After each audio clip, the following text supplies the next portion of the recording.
I currently go to baking school here in Toronto. Hi, I am Shubh and welcome back to my baking journey and episode 13 of Bake It Till I Make It. This was my last baking class of 2025 and we ended it with chocolate tempering. Tempering chocolate isn't just about melting and cooling. It's about control, patience and understanding structure, which honestly feels a lot like my baking journey itself. So why do we temper chocolate in the first place? Chocolate contains cocoa butter, crystals, and not all crystals are equal. If chocolate is melted and set without tempering, it can turn dull, soft, streaky, or develop white or grey patches known as fat bloom. It may not snap properly, it melts too easily in your hands, and the texture just feels off. What really clicked for me was understanding what we gain when tempering is done right. Properly tempered chocolate has this beautiful shine, a clean snap when you break it, a smooth melt in the mouth, and the confidence that it will stay stable at room temperature. It contracts just enough so it releases cleanly, which sounds small but it changes everything. In class, we use a pre-crystallization seed method, which is one of the most reliable ways to temper. First, we melted the chocolate gently until all existing crystals were dissolved. Then, instead of waiting and guessing during cooling, we added finely chopped chocolate, the seed.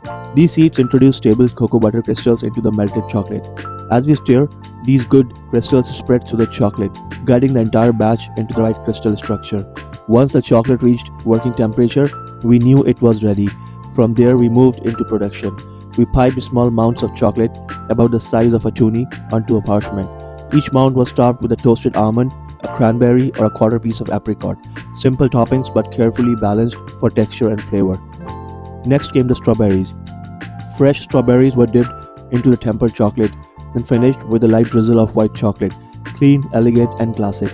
After that, we divided the remaining tempered chocolate into two bowls.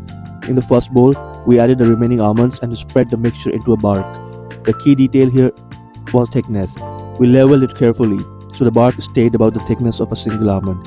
In the second bowl, we folded cornflakes into the chocolate. Then we spooned out toonie-sized mounds, letting texture do the talking, crunchy, light, and nostalgic. At the start of my baking journey, I thought baking was mostly about recipes, but over time, I have learned it's really about techniques, repetition, and restraint. Chocolate tempering doesn't forgive shortcuts, and neither does growth. This last class of 2025 wasn't just about chocolate, it was about learning to slow down, trust the process, and build strong foundations. One class, one batch, one skill at a time. 2025 was really a year of trying, of showing up as a beginner again, of learning something new and letting myself not be perfect at it. And as I step into the new year, I am committed to continuing this journey, learning more, feeling better, and documenting it all along the way. And honestly, ending the year with glossy chocolate, clean snaps, and quiet focus felt like the perfect way to close this chapter. If you want to grow, learn, and figure things out alongside me, like, subscribe, and stay for the journey.